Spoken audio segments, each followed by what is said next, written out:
The communication code, master conversations, transform your life. I'll never forget the moment my entire world shifted. I was standing in a cramped elevator with my dream company's CEO, just the two of us, suspended between floors 12 and 18. 6 floors, maybe 40 seconds. My palms were sweating. My mind went completely blank. And when he casually asked, "So, what do you do here?" I mumbled something forgettable about spreadsheets and data entry. That 40-second elevator ride cost me 3 years of career advancement. But here's the thing that haunts me still. I had prepared a perfect pitch. I'd rehearsed it in my bathroom mirror 20 times that morning. I knew exactly what I wanted to say. But when the moment arrived, when it actually mattered, my brain betrayed me. My words vanished. My confidence evaporated. Sound familiar? Maybe your elevator moment looked different. Maybe it was a first date where you couldn't find the words to express how you really felt. Family dinner, where you watch someone else dominate the conversation while your brilliant ideas stayed trapped in your throat. A salary negotiation where you accepted less than you deserved because you couldn't articulate your value. Or a friendship conflict where everything you said somehow made things worse. Here's what nobody tells you. Your entire life trajectory is being determined by conversations, not by your intelligence, not by your credentials, not even by your work ethic, but by your ability to communicate strategically in the moments that matter most. Every single day, you're fighting invisible battles through words. At the coffee shop, when you're trying to connect with that interesting stranger. In text messages with your partner when tone gets misinterpreted. During team meetings when you're competing for limited resources and recognition. In those crucial moments when you need someone to see things from your perspective, trust your judgment, or simply listen.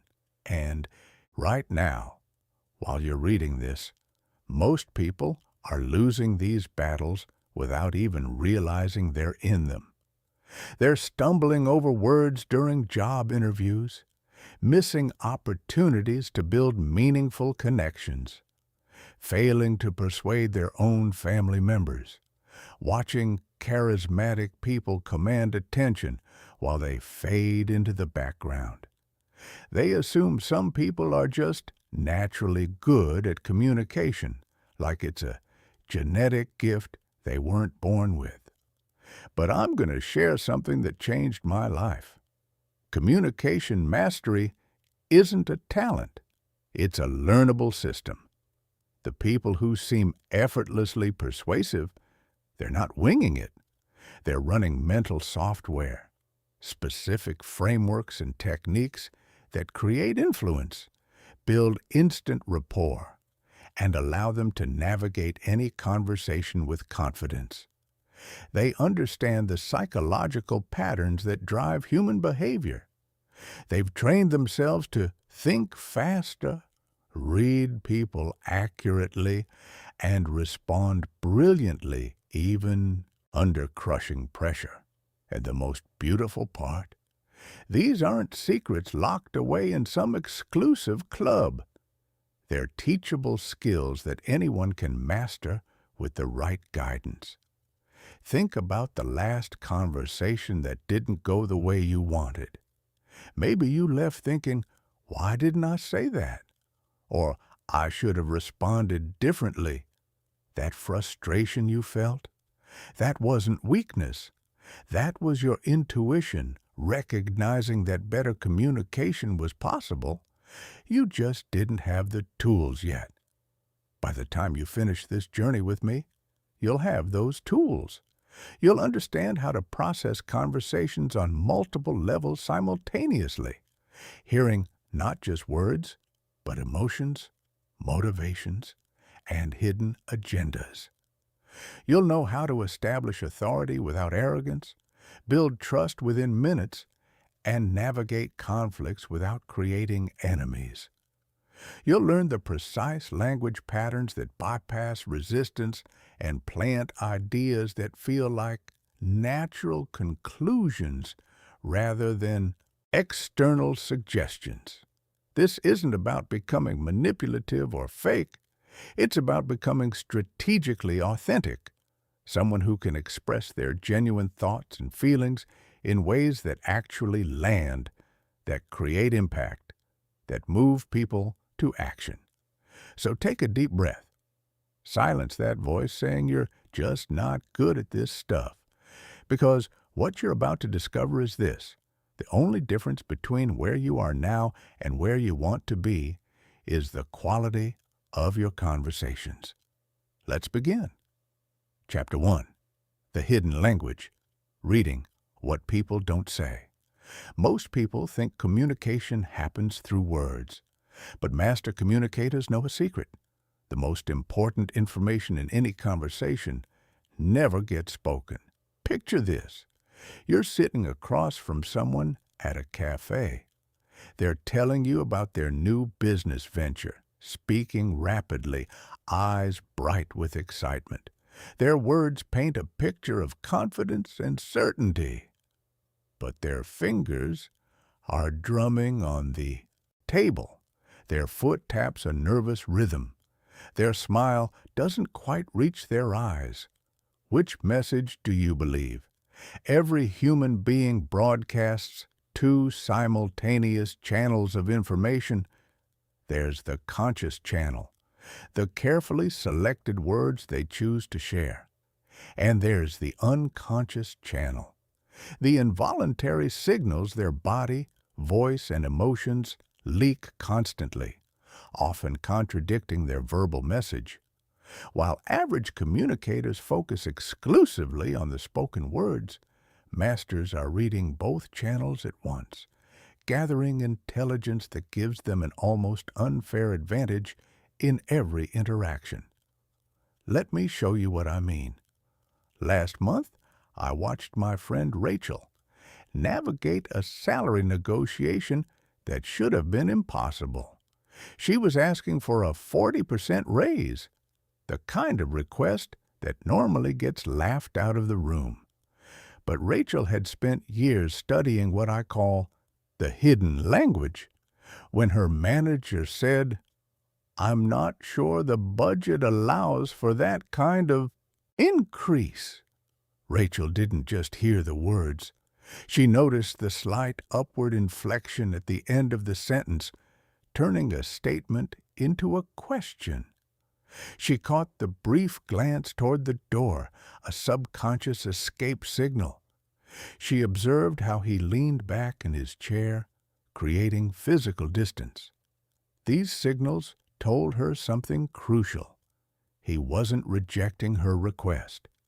He was uncomfortable with confrontation and looking for a way to say yes while maintaining the appearance of careful budget management. So instead of arguing about her value, Rachel simply smiled warmly and said, "I completely understand budget constraints. What if we explored creative ways to structure this that would work within your parameters?" She'd given him the gift every uncomfortable person craves, a face-saving exit from the tension. 20 minutes later, she walked out with her 40% raise, structured as a base increase plus performance bonuses that actually exceeded her original request. That's the power of reading the hidden language. The three-layer listening system. Here's how masters process conversations differently than everyone else. While most people operate on a single layer, the literal words being spoken, elite communicators are simultaneously running three separate analysis channels. Layer 1, the surface level. This is the obvious layer where words carry their dictionary definitions. Someone says, I'm fine with whatever you decide. At face value, they're expressing agreement and flexibility. Layer 2, the emotional substrate. This is where you decode the feelings beneath the words. That same sentence, "I'm fine with whatever you decide," might carry undertones of resignation, passive aggression, or genuine indifference. The emotion is transmitted through vocal tone, speed, and energy level. How do you tell the difference? Listen for what I call emotional markers. Pace changes. Rapid speech often signals excitement or anxiety. Slowed speech might indicate careful thought or emotional suppression. Volume shifts. Sudden quiet can reveal vulnerability or suppressed anger. Increased volume might show passion or defensiveness. Vocal quality, a tight, strained voice suggests tension. A warm, open voice indicates comfort and trust. Layer 3, the strategic intent. This is the deepest layer, what the person is actually trying to accomplish with their communication. "I'm fine with whatever you decide" might strategically mean, "I want you to take responsibility so I can blame you later if it fails. I'm testing whether you'll consider my unstated preferences. I'm exhausted and genuinely don't have the energy to engage. I trust your judgment and want to empower you." The only way to know which strategic intent is operating? You cross-reference all 3 layers together. Let me give you a real example from my own life. My brother called me last Tuesday and said, "Hey, just wanted to check in. How are things?" Surface level, casual, brotherly concern. But I noticed his voice was pitched slightly higher than normal, an anxiety marker. His speech was faster than his typical rhythm, and he called at 2 p.m. on a work day when he's normally in back-to-back meetings. Layer 2 told me he's stressed about something. Layer 3 told me this isn't actually about checking in on me. He needs something but doesn't want to ask directly. So instead of giving the reflexive, "I'm good, how are you?" I paused and said gently, "I'm doing well, but it sounds like you've got something on your mind. What's going on?" The relief in his voice was immediate. "Man, you always know. Yeah, I'm dealing with this situation at work, and I could really use your perspective." That's Layer 3 awareness in action, reading past the surface request to understand the true intent. The pattern recognition database. Here's where communication mastery becomes almost algorithmic.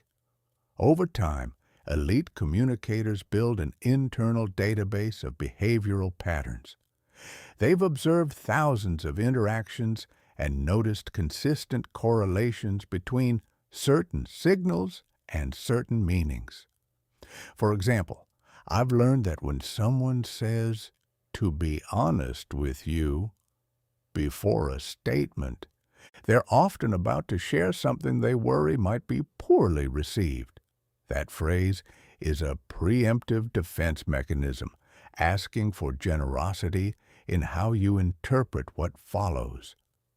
When someone repeatedly uses phrases like "I think," or "maybe," or "kind of," they're linguistically hedging, signaling uncertainty or fear of being wrong.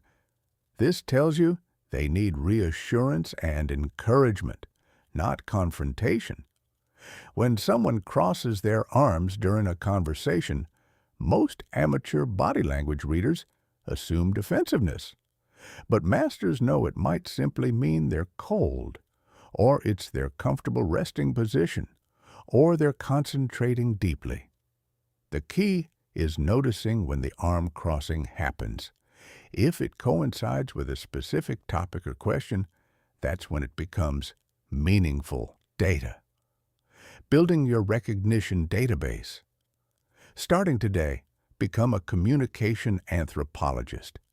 In every conversation, consciously practice the three-layer system. Notice the literal words. Layer 1. Identify the emotional undertones. Layer 2. Hypothesize about strategic intent. Layer 3. Then, and this is crucial, test your hypotheses. Ask gentle questions that help you understand if you're reading the situation accurately. It sounds like this situation is frustrating for you. Am I reading that right? Or, help me understand what outcome would feel best to you here. Over time, you'll develop an intuitive sense for these patterns.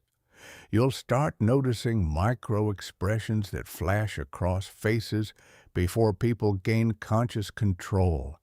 That split-second look of concern before they compose themselves into agreement, or that brief moment of excitement before professional neutrality kicks in.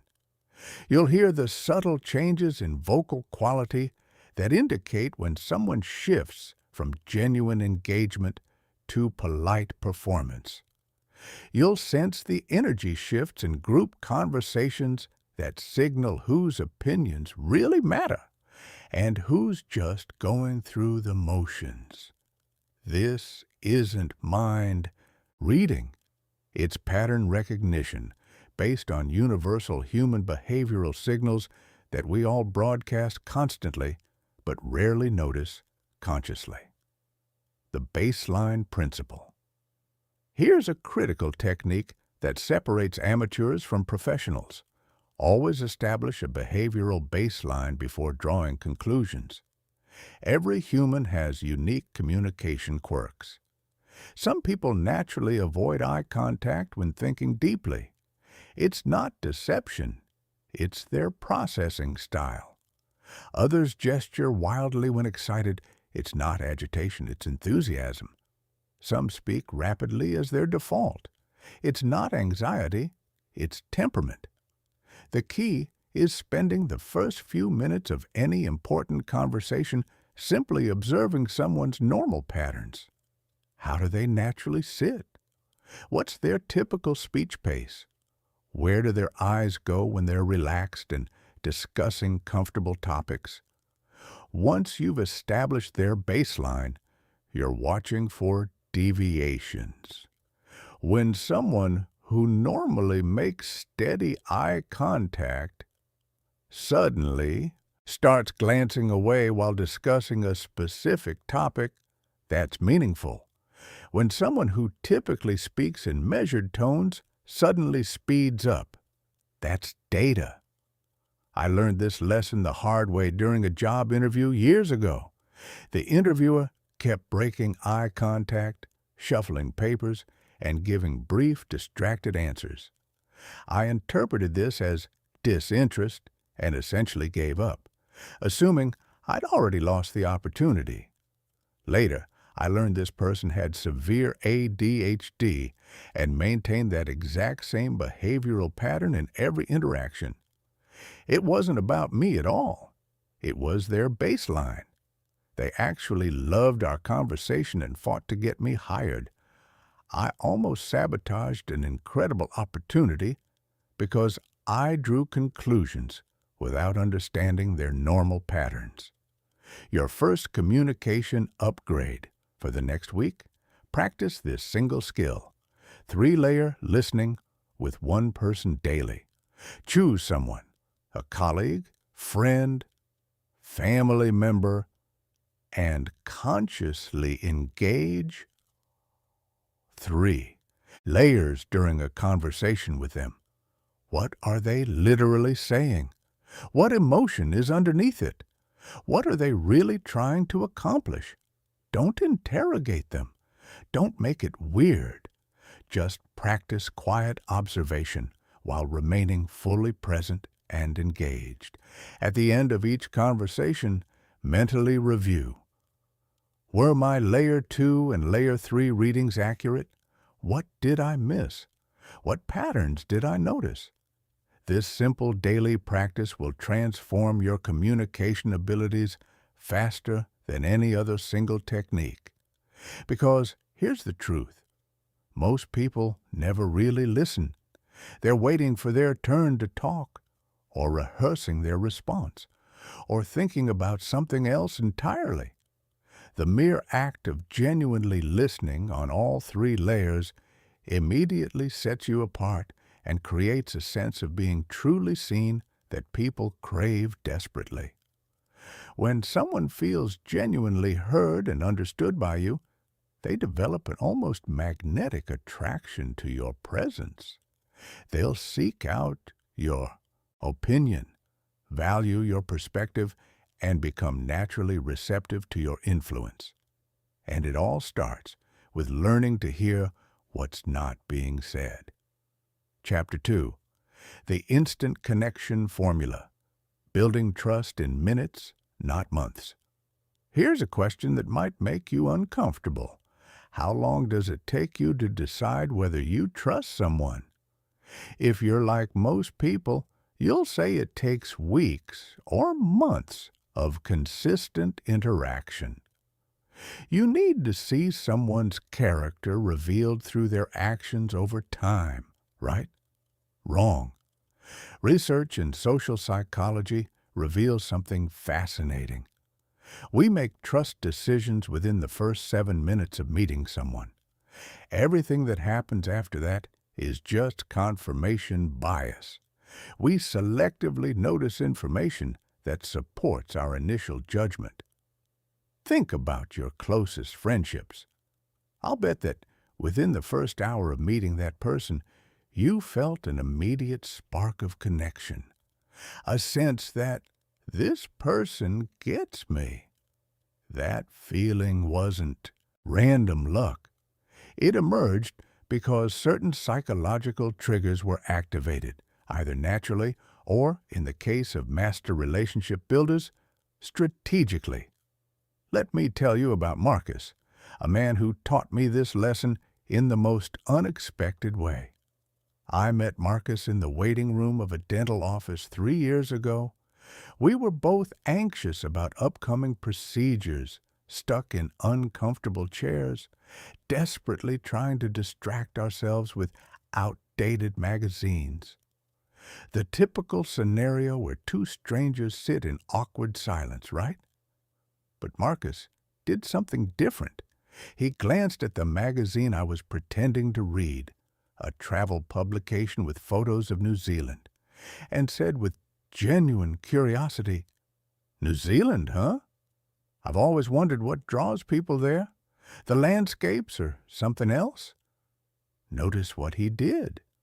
He didn't make small talk about the weather. He didn't complain about the wait. He didn't launch into his own New Zealand story. He asked a question that invited me to share something meaningful, my interests and values, while expressing authentic curiosity. Within 20 minutes, we'd moved from strangers to exchanging contact information. Within 2 months, he'd become one of my closest friends. Within a year, he'd connected me to a business opportunity that changed my career trajectory, all because he understood the instant connection formula. The 3 pillars of rapid trust master relationship builders know that deep connections aren't built on time.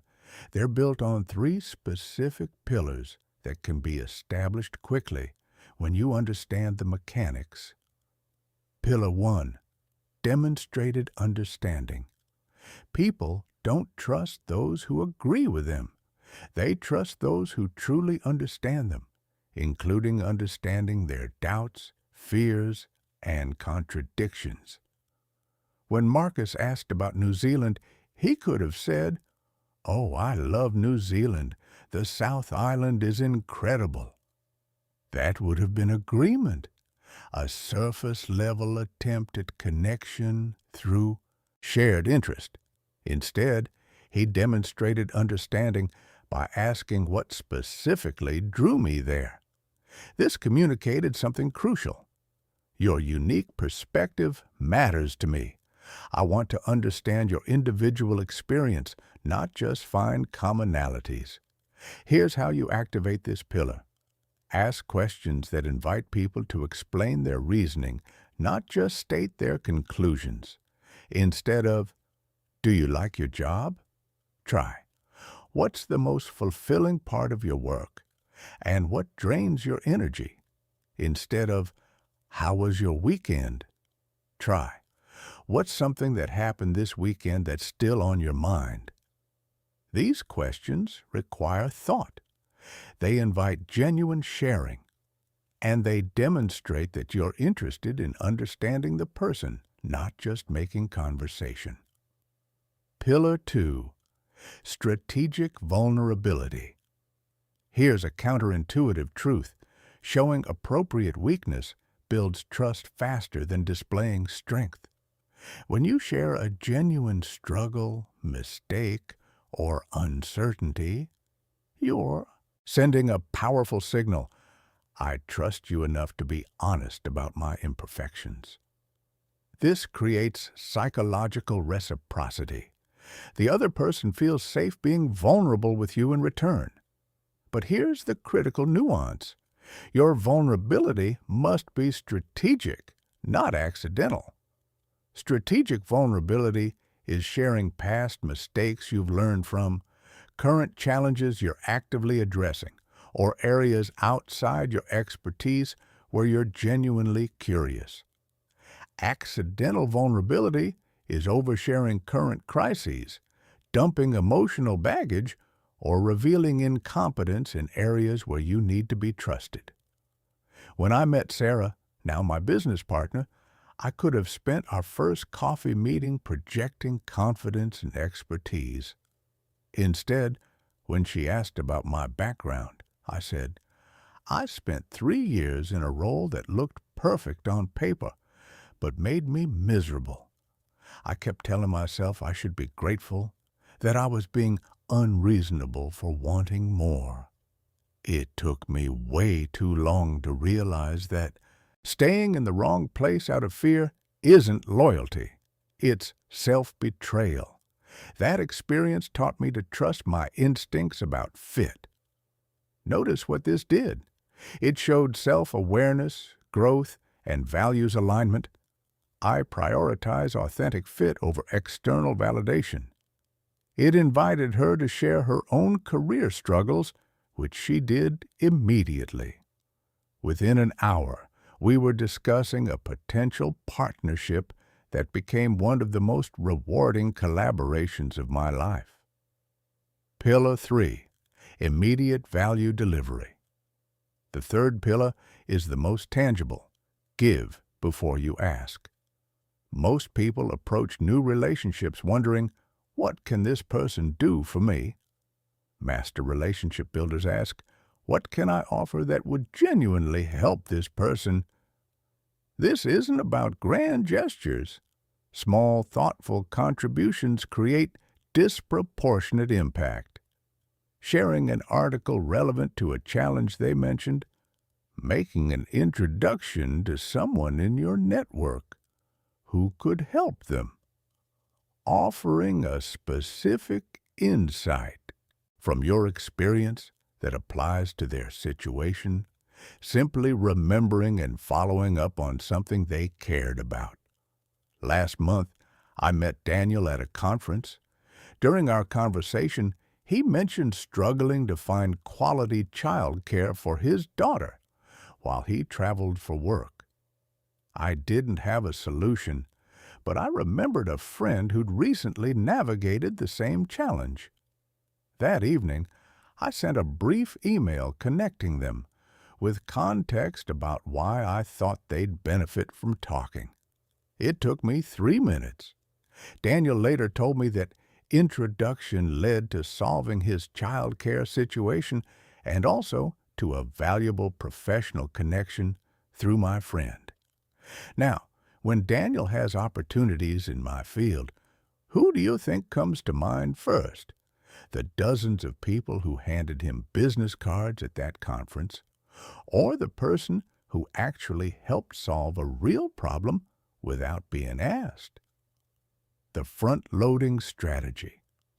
Here's the secret that accelerates all three pillars. Front load your relationship building.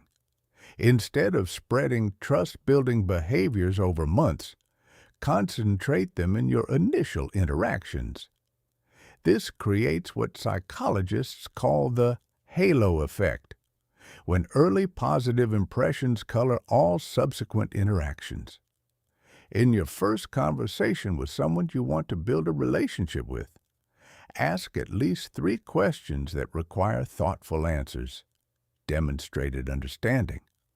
Share one genuine challenge or learning experience. Strategic vulnerability.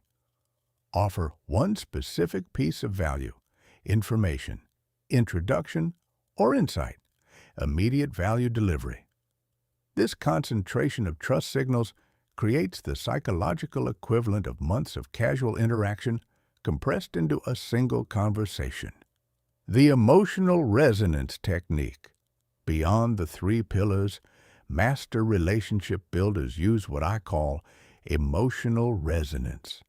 The ability to identify and reflect someone's emotional reality in a way that makes them feel genuinely seen. This isn't about matching someone's mood superficially. It's about recognizing the emotional theme underlying their communication and acknowledging it explicitly. When my colleague Jessica was describing a frustrating project, she kept using words like complicated and challenging and demanding. Most people would have responded with solutions. Have you tried? Or what if you? Instead, I reflected the emotional theme. It sounds like you're exhausted from being the only person who seems to care about getting this right. Her eyes immediately welled up. Yes, exactly that. Thank you for understanding. I hadn't solved her problem. I hadn't given advice. I'd simply named the emotion she was experiencing but hadn't articulated. That moment of being truly seen created a bond that casual work interactions never could. Practice exercise. The 7-minute connection for the next week. Practice building connection in 7 minutes or less. Set a timer. In your next conversation with someone new or someone you want to deepen a relationship with, minutes 1 to 2. Ask a question that invites meaningful sharing. Demonstrated understanding. Minutes 3 to 4. Share a brief, relevant personal experience. Strategic vulnerability. Minutes 5 to 6. Offer something valuable, even if it's just genuine appreciation or a specific compliment. Minute 7. Reflect their emotional reality back to them. This isn't a rigid script, it's a framework.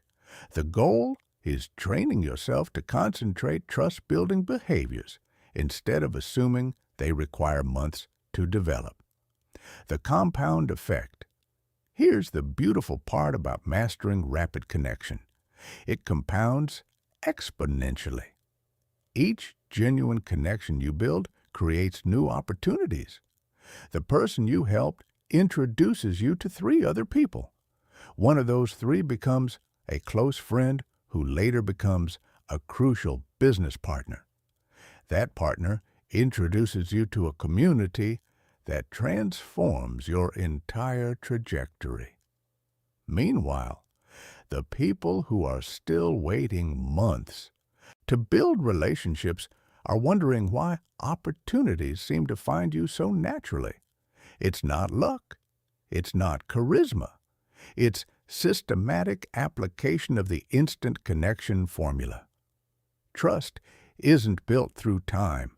It's built through the specific behaviors that signal safety, understanding, and mutual value. Master these behaviors, and you can compress months of relationship development into minutes. Because at the end of the day, people don't remember how long they've known you. They remember how you made them feel. Chapter 3. The Confidence Paradox. Why trying to feel confident backfires. Let me share something that might surprise you. The most confident-seeming people often feel the most doubt internally. I used to believe confidence was a feeling you either had or didn't have.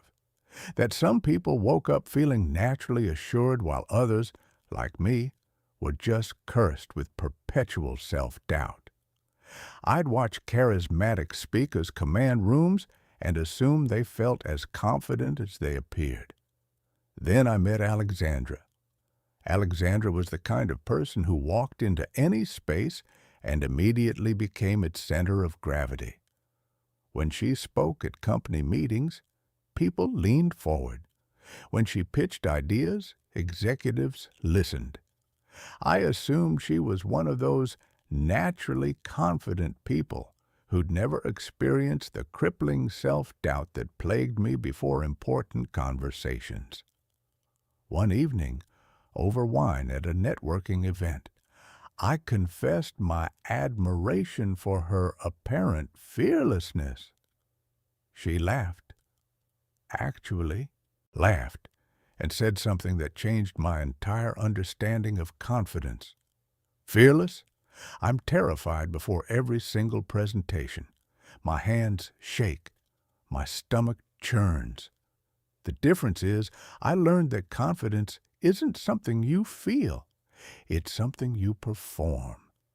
That sentence unlocked everything. The confidence performance system. Here's the paradox that most people never grasp. Waiting to feel confident before acting confidently guarantees you'll never feel confident. Confidence doesn't cause confident behavior. Confident behavior causes the feeling of confidence. You're doing it backwards if you're waiting for the feeling to show up first. Think about learning to ride a bicycle. You didn't wait until you felt confident about balancing before getting on the bike. You got on the bike, wobbled uncertainly, and gradually, through the act of doing it, developed both the skill and the feeling of confidence. Communication works exactly the same way.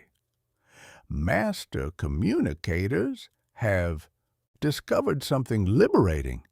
You can systematically create the external appearance of confidence through specific, controllable behaviors. And when you consistently perform these behaviors, something remarkable happens. Your internal state begins to match your external presentation. The vocal authority system. Let's start with the most immediate confidence signal, your voice. Your vocal patterns communicate more about your status and competence than your actual words. Most people sabotage themselves with vocal habits they're completely unaware of. Here are the invisible confidence killers. Upspeak, ending statements with rising intonation, making them sound like questions. I think we should move forward with this strategy versus I think we should move forward with this strategy. The first version, with the questioning rise at the end, signals uncertainty and asks for permission. The second version, with falling or neutral intonation, signals conviction and states a position. Filler addiction. Constant use of like, sort of, kind of. Each filler word is a micro-signal of uncertainty, a verbal placeholder while your brain catches up with your mouth. Pace panic. Speaking too quickly because you're nervous, which makes you seem anxious and makes your ideas harder to process. Here's your vocal transformation formula. Lower your pitch slightly at the end of statements.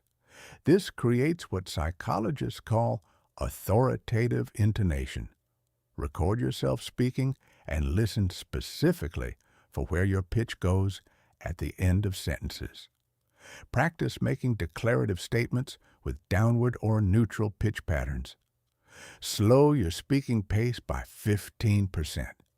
This forces listeners to pay closer attention. Scarcity principle. Your words are valuable enough to savor and gives you time to think without filling space with ums. Replace filler words with silence. When you need time to think, pause. Just stop speaking for 2 full seconds. The silence feels eternal to you, but sounds thoughtful and intentional to listeners. I practiced this transformation for 2 weeks before a crucial presentation. I recorded myself giving the presentation alone in my apartment, then listened back specifically for these 3 elements. The difference was shocking. I sounded like a different person, not fake, just clearer, more authoritative, more trustworthy. When I delivered that actual presentation, people who'd known me for years came up afterward asking if I'd taken a public speaking course. I hadn't. I just changed 3 vocal habits. The Precision Language Protocol. Beyond how you sound, what you say reveals your confidence level through subtle language patterns. Weak language destroys credibility.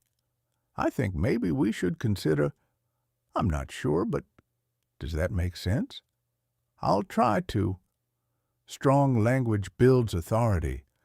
The most effective approach is, based on the evidence, let me know your thoughts. I'll try to. Notice these aren't just semantic differences. They're psychological positioning.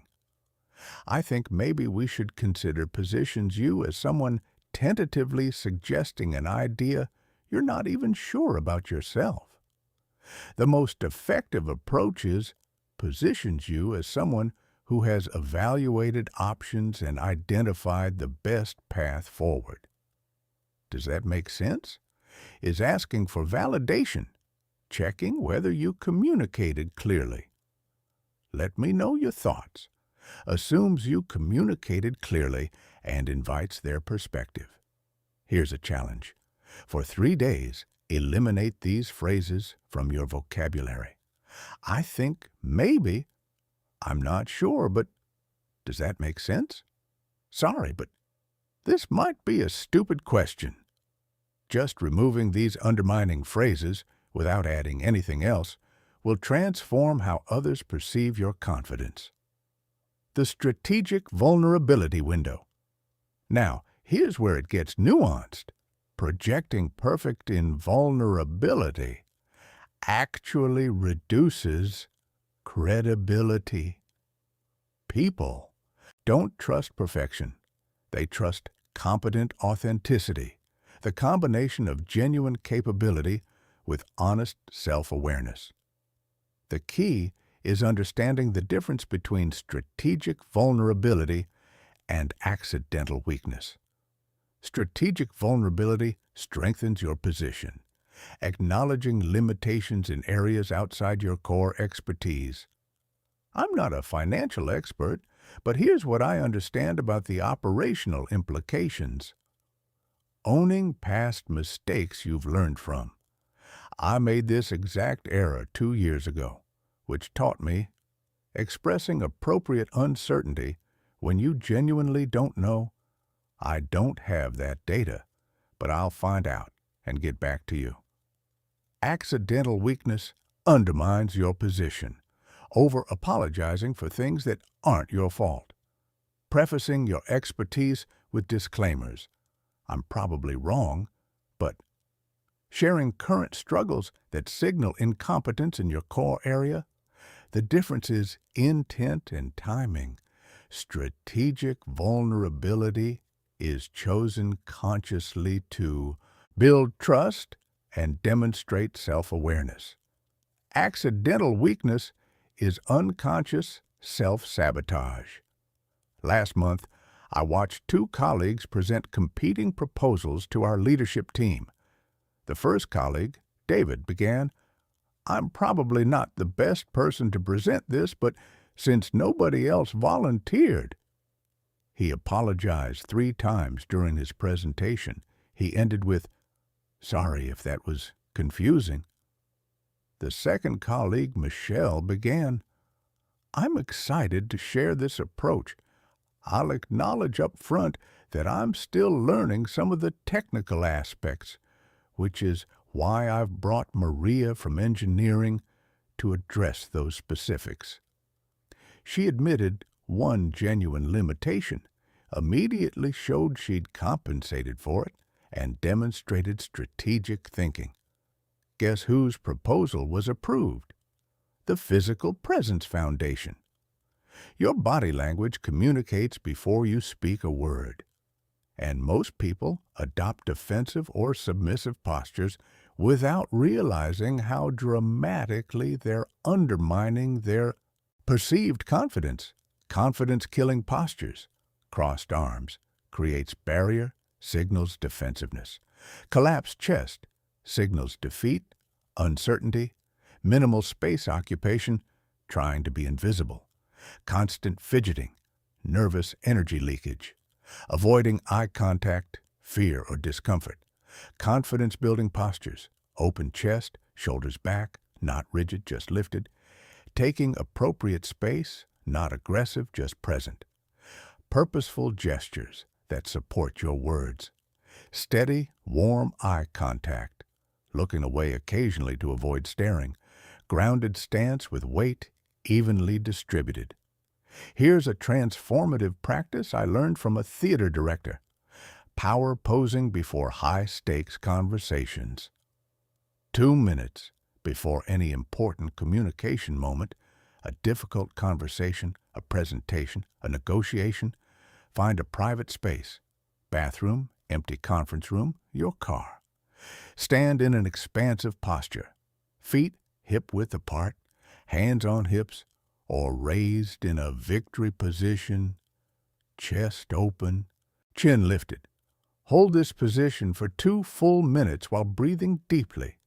Research shows this literally changes your biochemistry, increasing testosterone, confidence hormone, and decreasing cortisol, stress hormone. But even more importantly, it trains your body to occupy space confidently. I do this before every significant meeting. Sometimes I feel ridiculous standing in a bathroom stall with my arms raised like I've just won a championship. But it works. Every single time I walk into that meeting feeling more grounded and present. The preparation confidence loop. Here's the truth that nobody wants to hear. You can't fake confidence in situations where you're genuinely unprepared. All the vocal techniques and body language tricks in the world won't help if you don't actually know what you're talking about. Real confidence comes from real competence, and competence comes from thorough preparation.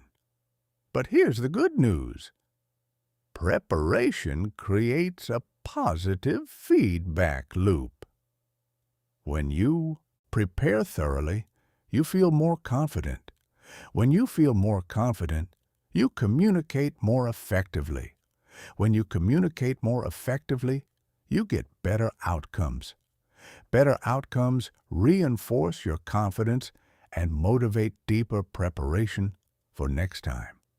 This is how masters develop genuine confidence, not through affirmations or positive thinking, but through systematic preparation that creates earned confidence. Before any important conversation, I use this preparation protocol. 1. Content mastery. 30 minutes. What are my 3 core points? What evidence supports each point? What are the most likely objections and my responses? 2. Audience analysis. 15 minutes. What does this person/group care about most? What are their fears or concerns? What language patterns do they use? 3.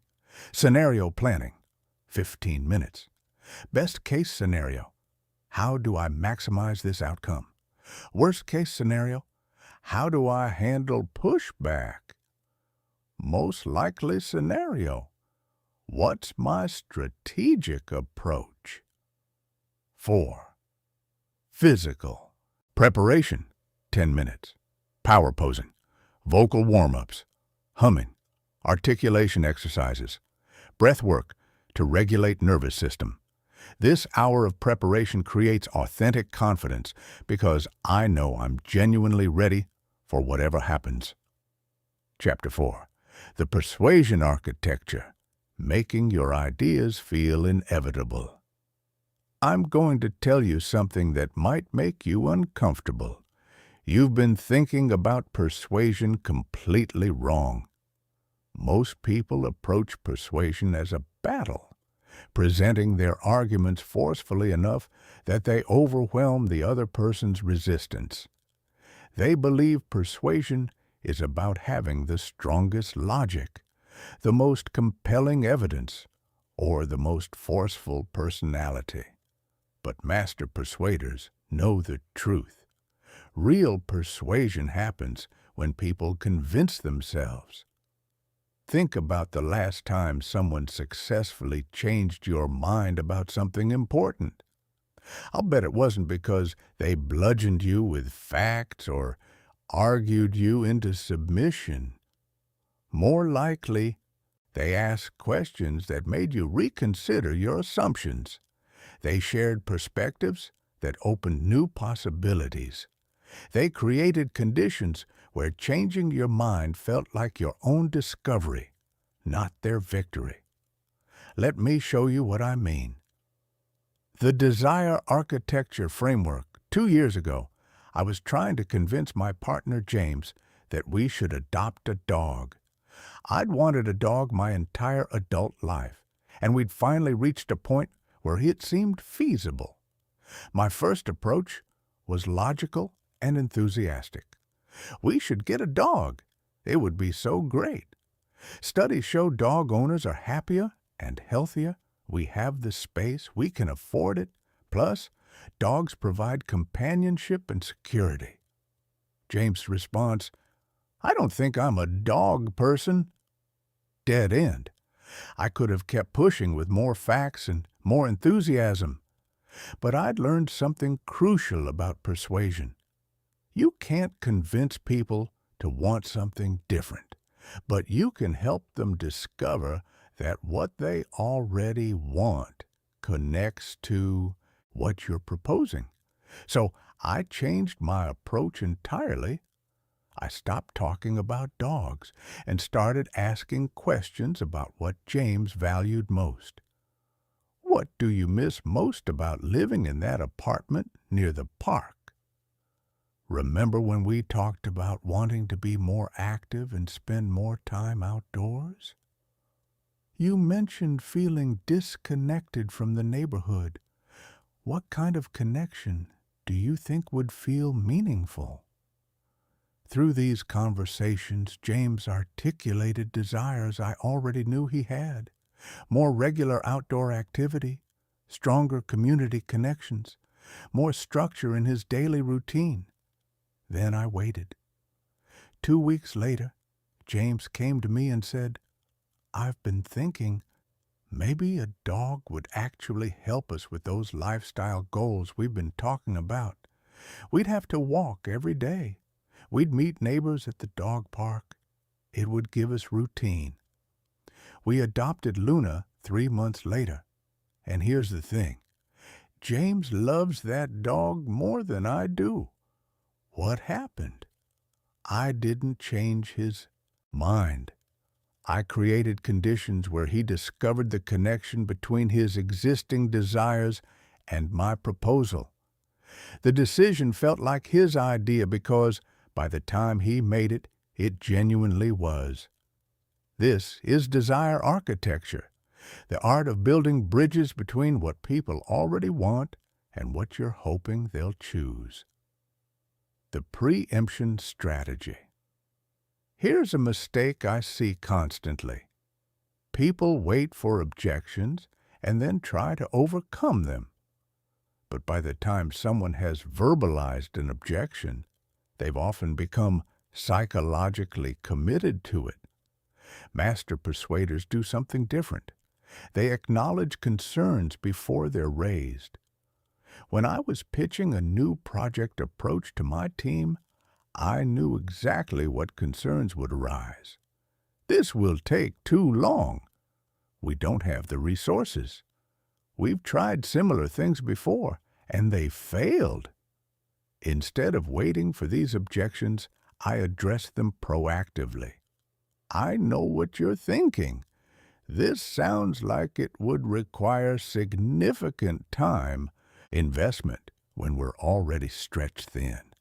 That was my first concern too, so I've structured this to integrate with our existing workflow rather than adding to it. Let me show you specifically how. Notice what happened. I validated their concern. It's legitimate. Demonstrated I'd already thought it through. I'm not naive. And immediately addressed it. Here's the solution. When you preempt objections, you accomplish 3 things. You demonstrate that you understand their perspective. You remove barriers before they become positions they need to defend. You show strategic thinking that builds credibility. The social proof matrix humans are deeply tribal creatures. We look to others, especially others like us, to determine appropriate behavior. But here's what most people get wrong about social proof. They use it generically. Lots of people love this. Everyone's doing it. Generic social proof is weak. Specific, identity-matched social proof is incredibly powerful.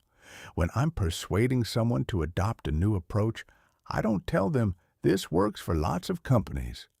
I identify someone they respect, who shares their values, concerns, or context, and I tell that specific story. You know how you mentioned being cautious about new systems because you've been burned by hasty implementations before? Jennifer from the Seattle office has the exact same philosophy. She's incredibly methodical about vetting anything new. She spent 2 months evaluating this approach from every angle before piloting it.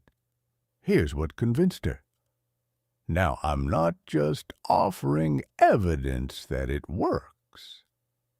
I'm showing that someone who shares their values and concerns carefully evaluated this and chose it.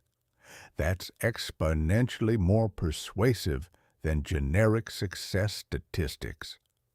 The commitment ladder master persuaders never ask for big commitments up front. They create sequences of small agreements that build psychological momentum toward larger decisions. This works because of a cognitive bias called commitment consistency. Once we've taken a position, we feel psychological pressure to remain consistent with it, even if circumstances change. Here's how I use this when proposing a significant budget increase for my department. Step 1. Do you agree that customer retention is more valuable than customer acquisition? Of course they agree. This is business fundamentals. Step 2. And would you say our current customer retention rates leave room for improvement? Yes, our data shows this clearly. Step 3. If we could identify the primary cause of customer churn, addressing it would be a strategic priority, right? Logically, yes. Step 4. Our research shows that response time is the #1 factor in customer satisfaction and retention. Does that align with what you've heard from customers? Yes, they've heard similar feedback. Step 5. The bottleneck in our response time is staffing capacity during peak hours. To solve this retention issue, we've agreed is a priority. We need to increase the team by 2 people. That would cost $150,000 annually, while potentially saving us $500,000 in churn.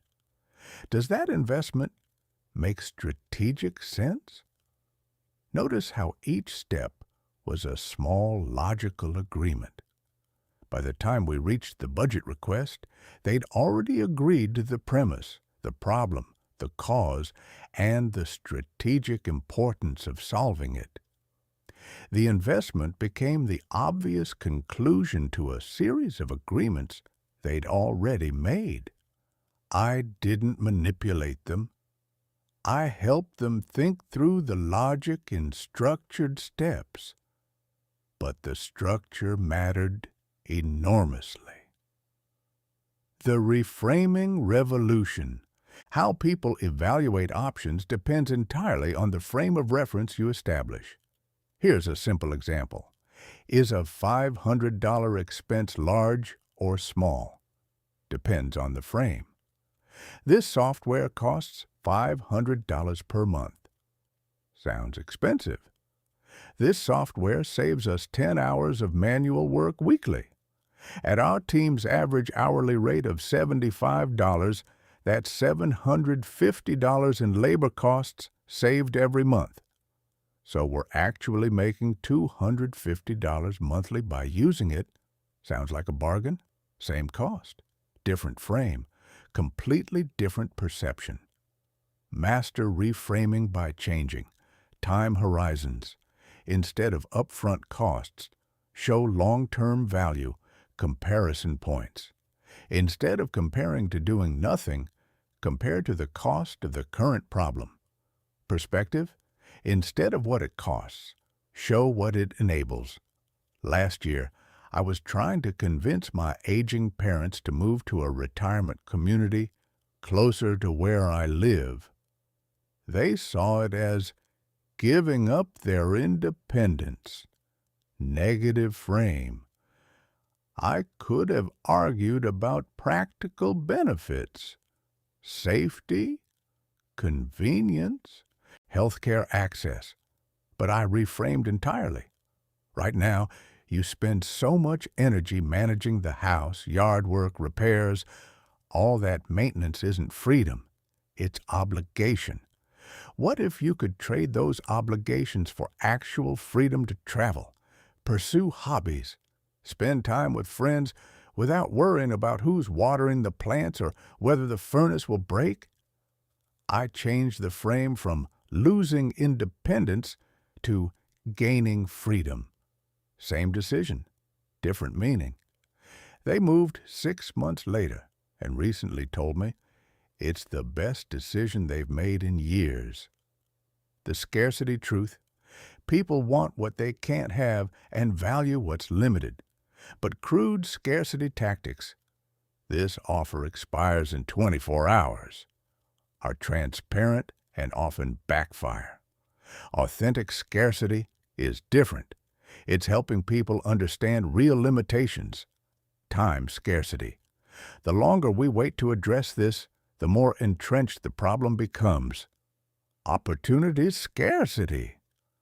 Our competitor is already implementing this approach. Each month we delay gives them additional market advantage. Attention scarcity. We have a brief window where the board is focused on this issue. If we miss this window, it might be another year before it's a priority again. These aren't artificial deadlines. They're genuine time pressures that exist whether we acknowledge them or not.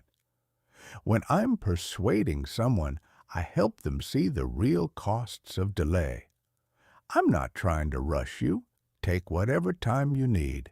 I just want you to consider, what's the cost of the current situation for every week we continue it? What opportunities might we miss while we're deliberating? This isn't pressure. It's helping them see the full context of their decision. The ethical foundation. Here's what separates ethical persuasion from manipulation. Do you genuinely believe your proposal serves the other person's interests? Every technique I've shared becomes manipulative if used to convince people to do things that harm them. But when you truly believe you're helping someone make a better decision, one that genuinely serves their goals and values, these techniques become tools for cutting through resistance and cognitive biases that prevent people from choosing what's actually best for them. Before I try to persuade anyone of anything, I ask myself, if they fully understood all the information I have, would they choose this? If the answer is yes, I'm helping them overcome information asymmetry and cognitive limitations. If the answer is no, I need to reconsider what I'm proposing. Your persuasion practice. This week, choose one person you need to persuade of something. Before you have that conversation, map their existing desires. What do they already want that connects to your proposal? List likely objections. How can you address them preemptively? Find identity-matched social proof. Who, like them, has chosen this path? Design your commitment ladder. What series of small agreements leads to your larger request? Reframe your proposal. How can you present it in a way that highlights its value differently? Then approach the conversation not as a battle to win, but as an opportunity to help someone discover connections they haven't seen yet. Because the most powerful persuasion doesn't feel like persuasion at all. It feels like insight. Chapter 5. The Conflict Transformation Code, Turning Opposition into Opportunity. I used to dread conflict. The mere possibility of disagreement would make my stomach tighten. I'd avoid difficult conversations for months, letting resentments build until they exploded in messy, emotional confrontations I couldn't control. Then I learned something that changed everything. Conflict isn't something to endure or avoid. It's information. Every disagreement reveals something important: misaligned expectations, unmet needs, different values, or miscommunication. The people who master conflict aren't those who avoid it or dominate it. They're the ones who mine it for the valuable intelligence it contains and use that intelligence to create stronger relationships and better outcomes. Let me tell you about the conflict that taught me this lesson. The restaurant revelation 3 years ago, my business partner Emma and I had a massive blow-up over a client proposal. On the surface, we were arguing about pricing strategy. Emma wanted to quote high to establish our premium positioning. I wanted to quote competitively to win the contract. The argument escalated quickly, voices raised, frustration mounted. We both became entrenched in our positions, bringing up past disagreements as ammunition. It was heading toward relationship-ending territory. Then Emma said something that stopped me cold. "This isn't actually about the pricing, is it?" She was right. As we unpacked the real conflict over coffee at the diner across from our office, we discovered we were actually fighting about trust and control. Emma felt like I didn't trust her judgment and always wanted final say on client decisions. I felt like Emma made unilateral decisions without considering my perspective. The pricing disagreement was just the latest manifestation of this deeper dynamic. Once we understood the real conflict, the surface argument dissolved. We weren't on opposite sides of a pricing debate. We were two people who valued each other's partnership but had never explicitly negotiated decision-making authority. We created a clear framework that day. Emma has final say on pricing and positioning. I have final say on service delivery and operations.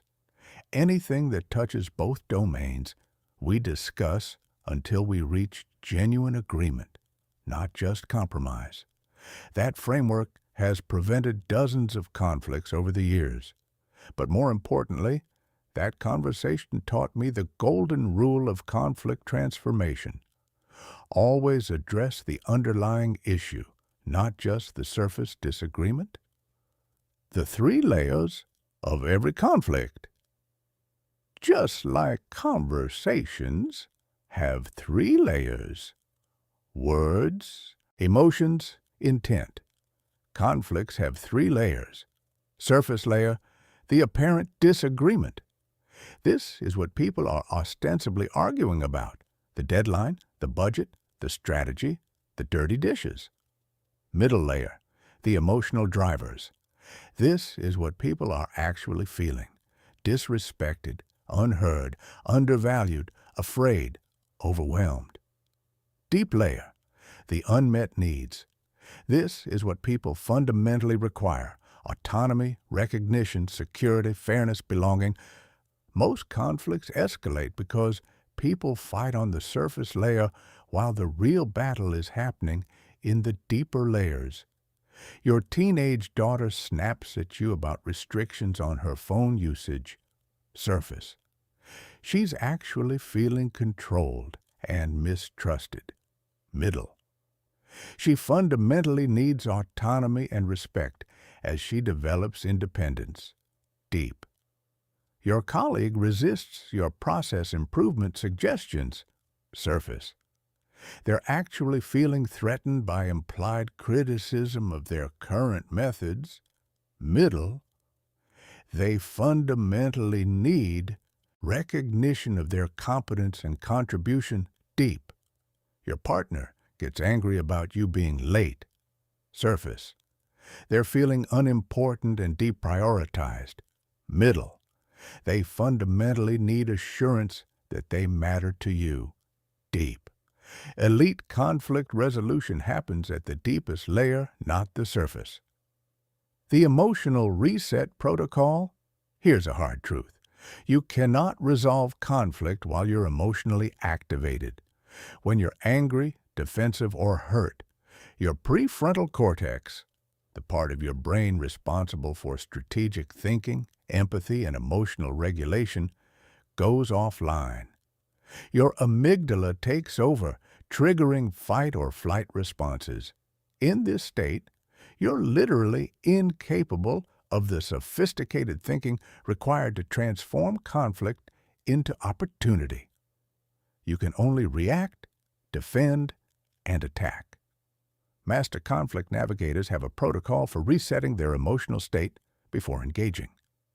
The 90-second rule.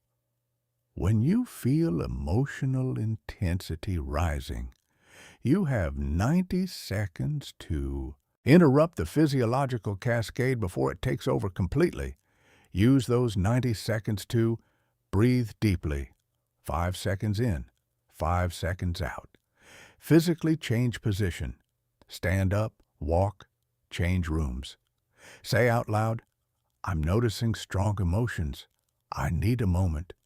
This isn't avoidance. It's creating space for your prefrontal cortex to come back online. Last week, my partner said something during a discussion about finances that triggered immediate defensiveness. I felt heat rising in my chest, my jaw clenching, my thoughts spiraling into, "How dare he?" Instead of responding, I said, "I'm noticing I'm getting activated. Can we pause for 5 minutes? I want to respond thoughtfully, not react." I stepped outside, took 10 deep breaths, and asked myself, what's the deepest layer here? What do I actually need? When I came back inside, I was able to say, "When you said that, I felt like you were questioning my financial responsibility, and that triggered shame about past mistakes. I know that probably wasn't your intent. Can you help me understand what you were actually trying to express?" The entire conversation shifted. We moved from potential fight to productive discussion in minutes. the tactical empathy system. Here's something counterintuitive. Acknowledging someone's perspective doesn't require agreeing with it. Most people fear that validating someone's feelings or concerns means conceding their argument. So they skip validation entirely and jump straight to defending their position. This guarantees escalation because the other person doesn't feel heard. Tactical empathy is different. It's explicitly acknowledging what someone is experiencing without necessarily endorsing their conclusions. The formula is simple. Name the emotion or concern you're observing. Validate that it's a legitimate feeling/concern. Ask for deeper understanding.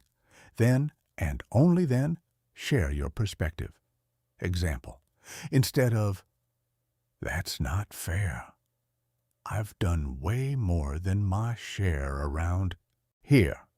Try, "I can see you're frustrated and feeling like the distribution of work isn't equitable. That's a legitimate concern, and I want to understand it better. Can you help me see specific examples of what feels unbalanced? Then I'd like to share my perspective too." Notice what this does. It doesn't concede that the distribution is actually unfair. It validates that their feeling of unfairness is real and worth exploring. It invites collaborative problem-solving instead of defensive argument. I used this approach last month when a client called, furious about a project delay. My instinct was to explain all the legitimate reasons for the delay, their own late feedback, scope changes they requested, resource constraints. But I caught myself and led with tactical empathy instead. "You're absolutely right to be frustrated. You were counting on this being complete by today, and it's not. That impacts your timeline and creates problems for you. I want to understand the full impact this is having so we can figure out the best path forward. What consequences are you facing because of this delay?" That question transformed everything. He explained that the delay meant he'd look unprepared for a board meeting. Once I understood the real concern, his credibility with his board, I could offer targeted solutions, providing partial deliverables he could present, joining the meeting to explain the project status myself, accelerating specific components that mattered most for his presentation. The delay still existed, but we'd shifted from adversarial conflict to collaborative problem-solving. The separation strategy. One of the most powerful conflict resolution techniques is separating positions from interests. A position is what someone says they want. "I need the car on Saturday." An interest is why they want it. "I need to get to my daughter's soccer game." Most conflicts escalate because people become attached to their positions and fight to defend them, even when better solutions exist that would serve their actual interests. The key is asking questions that explore interests rather than debating positions. Instead of, "Why do you need the car? I need it for something important too." Try, "Help me understand what you're trying to accomplish on Saturday. If we understand what we both need to do, maybe we can find a solution that works for both of us." Often, interests aren't actually in conflict, even when positions are. You both need transportation on Saturday, but you need it from 9 to 11 a.m. for a doctor's appointment. They need it from 2 to 5 p.m. for the soccer game. When you're fighting about positions, "I need the car." This solution is invisible. When you explore interests, "I need to get to an appointment at 9:30, the solution becomes obvious. This same principle applies to every conflict. Your teenager wants to stay out until midnight. Position. You want them home by 10 p.m. Position. These positions seem incompatible, but the interests might be. Teenager. Not being embarrassed by leaving earlier than friends, maintaining social standing. Parent. Ensuring safety, getting adequate sleep before school. Once you understand the interests, creative solutions emerge. They can stay until 11:30 if they text every hour, or they can stay until midnight on nights before they don't have school, or they can host the hangout at your house instead. Your conflict transformation practice. This week, when you encounter any conflict, even minor ones, pause before engaging. Take 90 seconds to regulate your emotional state. Identify all 3 layers. What's the surface disagreement? What's the emotional driver? What's the unmet need? Lead with tactical empathy. Acknowledge their perspective before defending yours. Explore interests, not positions. Ask, what are you trying to accomplish? Rather than debating who's right. Look for the value. What is this conflict revealing that you didn't know before? What opportunity exists to strengthen the relationship or improve the situation? Remember, the goal isn't to win conflicts. It's to transform them into understanding, stronger agreements, and deeper relationships. Because the people who master conflict don't avoid it. They mine it for the gold it contains. Chapter 6. The Question Master. How Strategic Inquiry Reveals Hidden Truths. Most people think questions are for gathering information, but master communicators know the truth. Questions are the most powerful influence tool you possess. The right question at the right moment can accomplish what hours of persuasive argument cannot. Questions bypass defensive barriers, reveal hidden motivations, shift perspectives, and lead people to convince themselves of conclusions they'd resist if you stated them directly. Let me tell you about the question that saved my career. The meeting that changed everything 5 years ago. I was passed over for a promotion I desperately wanted. I'd worked harder than anyone on my team, consistently delivered exceptional results, and assumed my efforts would be recognized and rewarded. They weren't. I scheduled a meeting with my boss, Marcus, armed with a list of my accomplishments and a carefully prepared argument for why I deserved the promotion. I was ready to present my case forcefully, but my mentor, Helen, pulled me aside the morning of that meeting and said something that changed my entire approach. You're about to go in there and tell Marcus everything you've done, but he already knows what you've done. What you don't know is why he didn't promote you. Instead of presenting your case, ask him questions that help you understand his perspective.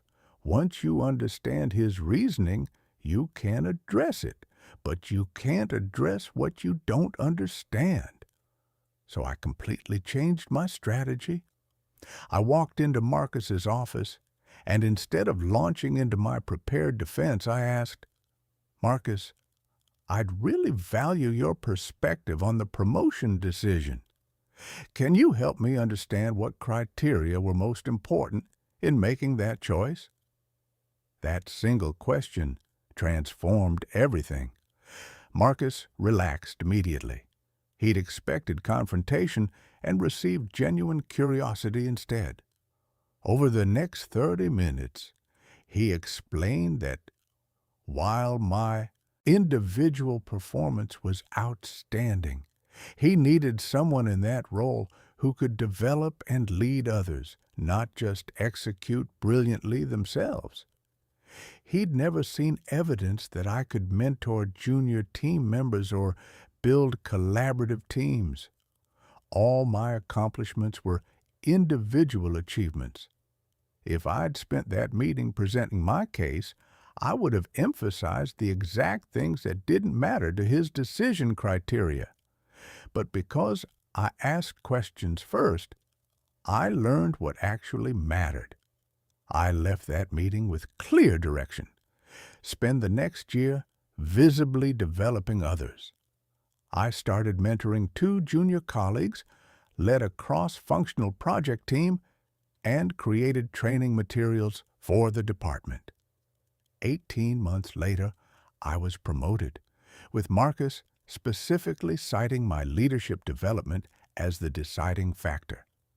That experience taught me the person asking questions controls the conversation. The excavation question sequence elite communicators use questions like archaeologists use excavation tools, carefully removing layers of surface information to reveal the valuable insights buried beneath. Most people ask surface questions that get surface answers. How are you doing?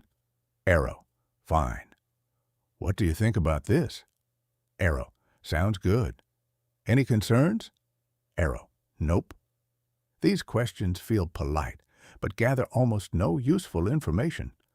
Master questioners use what I call the excavation sequence, a structured progression of questions that goes progressively deeper. Level 1. Open-ended prompts. These get people talking without constraining their response. What's your take on this situation? Tell me about your experience with. Walk me through your thinking on. Level 2. Focused follow-ups. These narrow in on specific aspects they've mentioned. You mentioned X was challenging. What's the most difficult part of that? When you said Y, what specifically did you mean? That's interesting. Can you give me an example? Level 3. Emotional excavation. These explore the feelings beneath the facts. How does that situation make you feel? What's your biggest concern about this? What would relief look like for you? Level 4. Value and motivation discovery. These reveal the underlying drivers. What would an ideal outcome look like? What matters most to you in this situation? If you could wave a magic wand and solve this perfectly, what would change? Watch how this sequence works in a real conversation. Weak approach.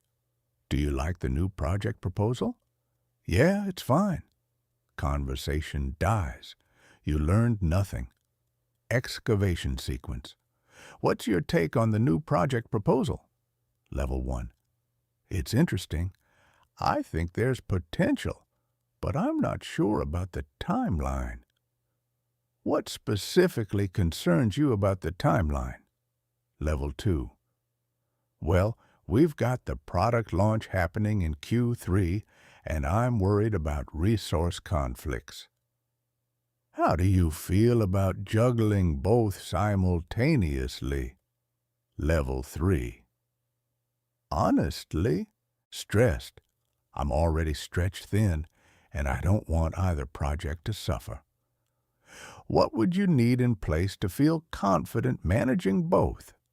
Level 4. I'd need either additional team support or the flexibility to adjust deadlines if conflicts arise. Notice what happened. You started with a vague, interesting but concerned response and ended with specific, actionable information about resources and flexibility. That's the power of systematic questioning. The mirror question technique. Here's a deceptively simple but incredibly powerful technique. Use questions to reflect people's own words back to them. When someone makes a statement, turn it into a question by repeating their key phrase with upward intonation. Them. I'm not sure this approach will work with our team. You. Not sure it will work? Them. Yeah, our team has tried similar things before and they never stick. You. Never stick? Them. Well, not never. But leadership loses interest after a few weeks, and things go back to normal. See what happened? Your simple mirror questions revealed that the real concern isn't about the approach itself. It's about sustained leadership commitment. This technique works because it shows you're listening carefully. It invites them to elaborate without feeling interrogated. It helps them hear their own assumptions and clarify their thinking. I use this constantly in coaching conversations. A client will say something like, "I'm just not good at networking." Instead of arguing or offering advice, I'll simply mirror, "Not good at networking?" And they'll usually elaborate. "I mean, I'm okay one-on-one, but I hate those big mixer events where you're supposed to work the room." Now, I understand the real issue isn't networking generally.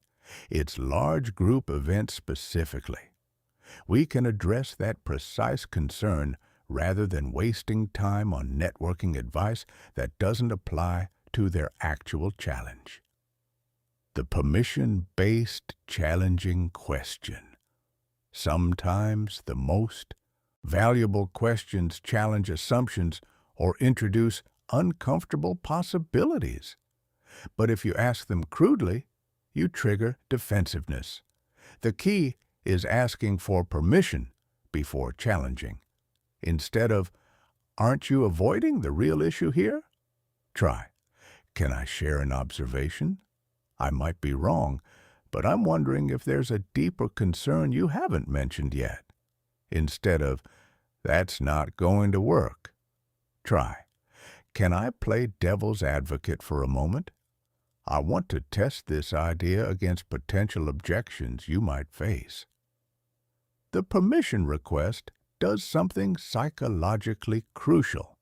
It signals respect for their autonomy while creating space for them to consider challenging perspectives. Last month, I was working with a friend, David, who was agonizing over whether to accept a job offer. He kept listing pros and cons, unable to decide. I could have told him what I suspected. He didn't actually want the job, but felt like he should want it because it looked good on paper. Instead, I asked, "Can I ask you something that might feel uncomfortable?" He nodded. "Every time you talk about this job, you use words like should and make sense. You never use words like excited or energized. I'm wondering, if you strip away what you think you're supposed to want, what do you actually want?" The question landed. He sat with it for a long moment, then said quietly, "I don't want this job. I want to start my own thing, but I'm scared it won't work out." One permission-based challenging question revealed what hours of pros and cons discussion couldn't surface. Within 2 months, he declined the offer and launched his consulting practice. Today, he's happier and more successful than he's ever been. The hypothetical future. Question. One of the most powerful question structures is inviting people into an imagined future. Imagine it 6 months from now, and this project has been wildly successful. What does that look like specifically? If you could design your ideal outcome here, what would be different? Picture yourself a year from now having solved this problem completely. What changed? These questions do something magical. They bypass present constraints and limitations to access people's genuine desires and creative thinking. When people are stuck in current reality, they can only see obstacles. Hypothetical future questions temporarily suspend those constraints and let them envision possibilities. I used this with my team when we were struggling with a workflow bottleneck. Every proposed solution was immediately met with, "But that won't work because," we were stuck. So I asked, "Forget about our current constraints for a moment. If you had unlimited resources and authority, what would the ideal workflow look like? Just describe the dream scenario." Once they stopped thinking about limitations and started imagining possibilities, creative solutions emerged. Then we could work backwards. Okay, that's the ideal. What version of that could we actually implement with the resources we have? 3 weeks later, we'd implemented a modified version that solved 80% of the problem, far better than the 0% we'd been stuck at. The self-discovery question path. Remember, people believe their own conclusions far more than they believe yours.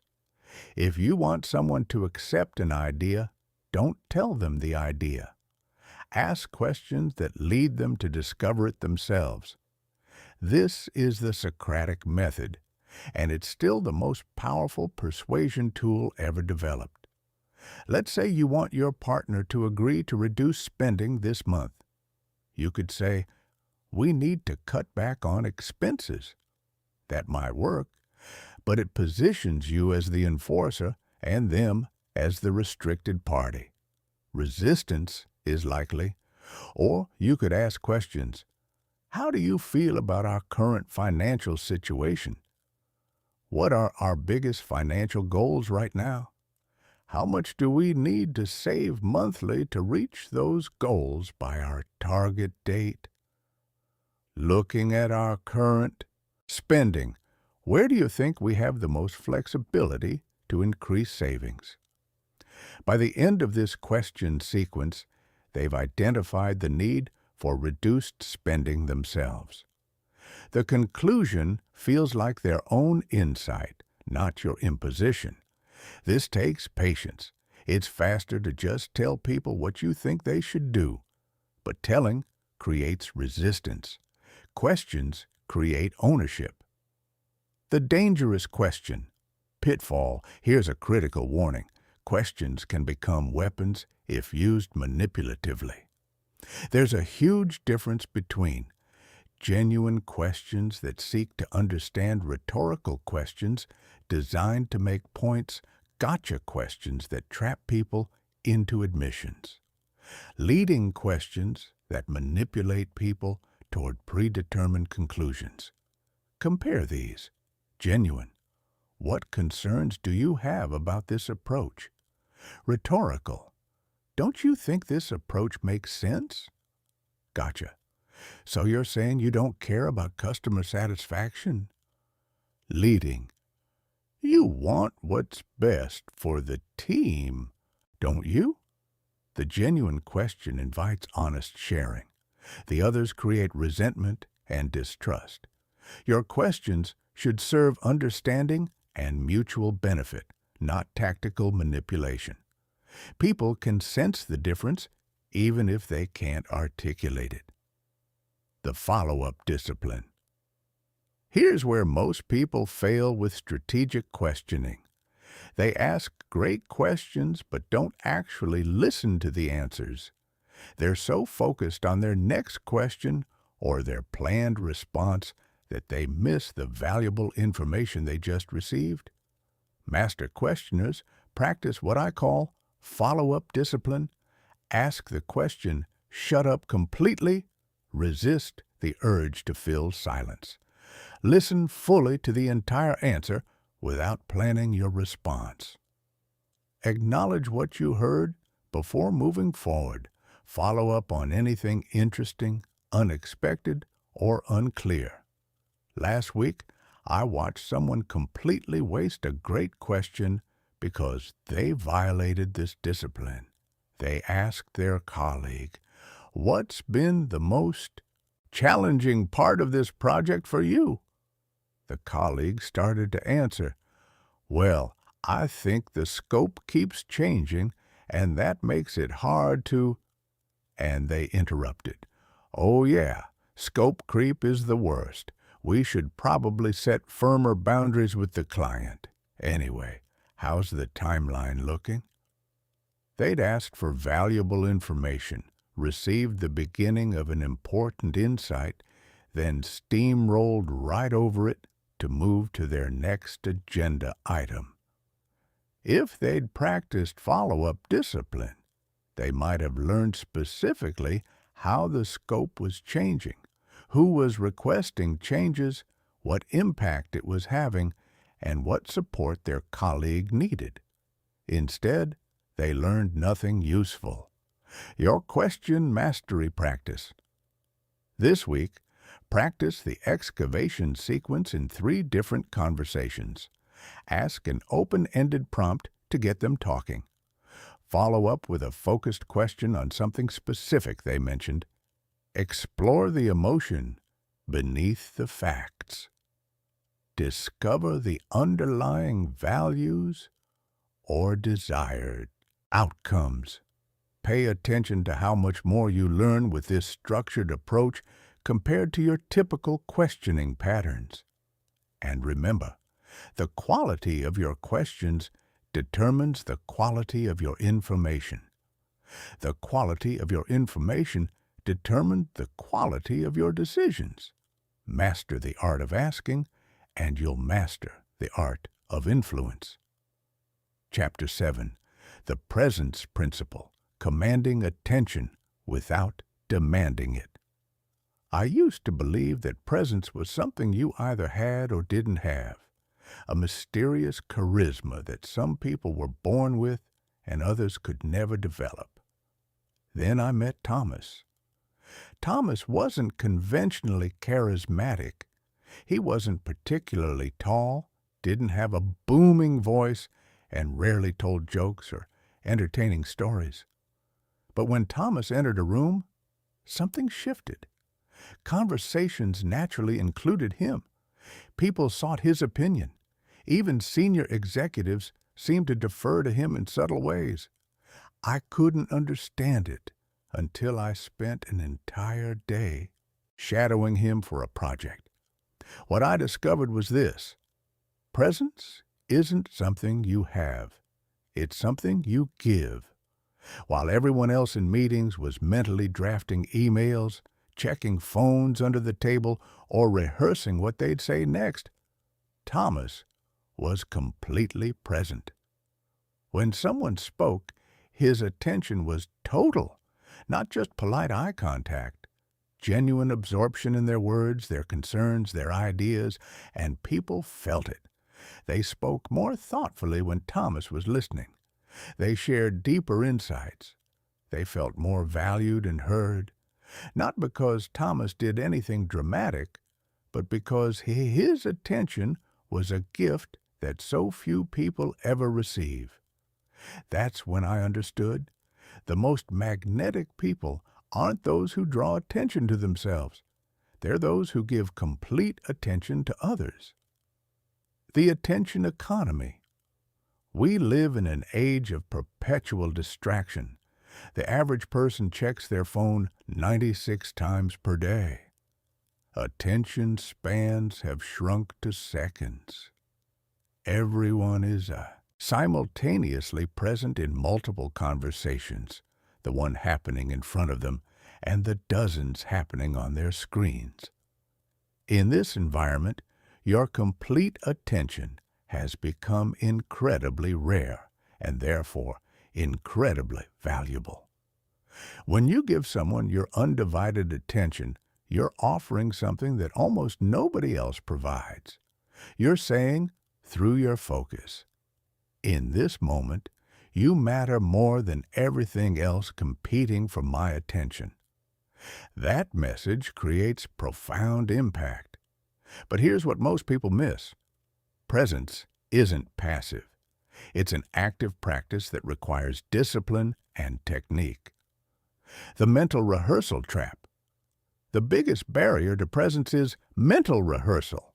The tendency to spend conversations planning what you'll say next instead of actually hearing what's being said now. Someone is telling you about their weekend, and you're thinking, okay, when they finish, I'll share my weekend story. Your colleague is explaining a project challenge, and you're formulating your solution before they've finished describing the problem. Your partner is sharing their feelings about something, and you're already mentally composing your defense or explanation. This is so common, it feels normal, but it completely destroys presence. Here's the discipline that changed this for me. When someone is speaking, I practice the mantra, clear mind, open ears. The moment I notice my mind drifting to what I'll say next, I gently redirect. Not yet. First, hear them completely. It's like meditation. Your mind will wander. The practice is noticing when it wanders and bringing it back over and over again. After 3 weeks of practicing this consciously, something remarkable happened. People started commenting on how much better I'd become at listening. My relationships deepened. Meetings became more productive. Conflicts resolved more easily. I hadn't changed what I said. I'd changed how I listened. The sacred pause. Most people respond too quickly. Someone finishes speaking, and we immediately jump in with our response. This creates the unconscious impression that we'd already formulated our answer before they finished, which means we weren't fully listening. The sacred pause is simple. Wait 3 full seconds after someone finishes speaking before you respond. 3 seconds feels like an eternity when you're the one pausing, but to the speaker, it communicates, I'm taking time to actually consider what you said before responding. This tiny practice transforms conversations. Try it today. After someone finishes speaking, count silently. 1 Mississippi, 2 Mississippi, 3 Mississippi. Then respond. You'll notice 2 things. First, people often fill that silence with additional, valuable information. They interpret your pause as invitation to continue, and they'll frequently add the most important part of their message after their initial statement. Second, your responses become more thoughtful. That 3-second gap gives your brain time to process what you actually heard instead of just reacting reflexively. The eye contact protocol. Eye contact is powerful, but most people do it wrong. Too little eye contact signals disinterest, discomfort, or deception. Too much eye contact feels aggressive or intense. The key is rhythmic eye contact that balances connection with comfort. Here's the protocol. When listening, maintain steady eye contact 70 to 80% of the time. Look away occasionally, upward or to the side, not down, to avoid staring, but keep your face oriented toward them. When speaking, make eye contact 50 to 60% of the time. It's natural to look away while gathering your thoughts or describing something, but return your gaze to them regularly to maintain connection. During emotional moments, increase eye contact when they're sharing something vulnerable or important. This communicates, I'm with you, I see you. I practice this by recording myself in conversation with permission and watching the playback with the sound off. Just observing my eye contact patterns revealed habits I'd never noticed. Looking down when uncomfortable, holding eye contact too long when making points, glancing at my phone reflexively. Adjusting these patterns made an immediate difference in how connected people felt during our conversations. The energy matching art presence doesn't mean bringing the same energy to every situation. It means matching your energy to what the moment requires. When someone is excited, they need you to meet their enthusiasm. When someone is struggling, they need you to offer calm groundedness. When someone is uncertain, they need you to provide confident clarity. This is what I call adaptive presence, the ability to sense what the situation needs and provide it. Last week, my friend called me, bursting with excitement about a new opportunity. My first instinct was to be cautiously supportive, point out potential challenges, help her think through risks. But I caught myself and realized that's not what this moment needs. She needs someone to share her excitement, to celebrate with her. Analysis can come later. So I matched her energy. Oh my gosh, that's amazing. Tell me everything. Later in the conversation, after we'd celebrated together, I offered, I'm so excited for you. Can I also ask you some questions that might help you think through the decision?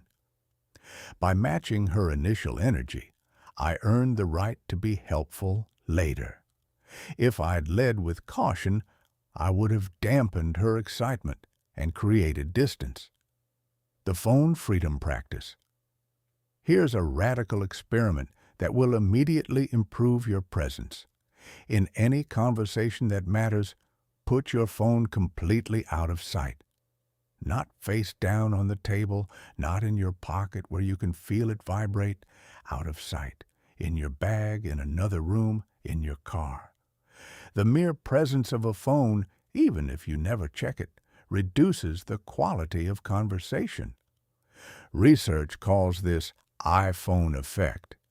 The unconscious awareness that you could be connected to something else creates a subtle barrier to full presence.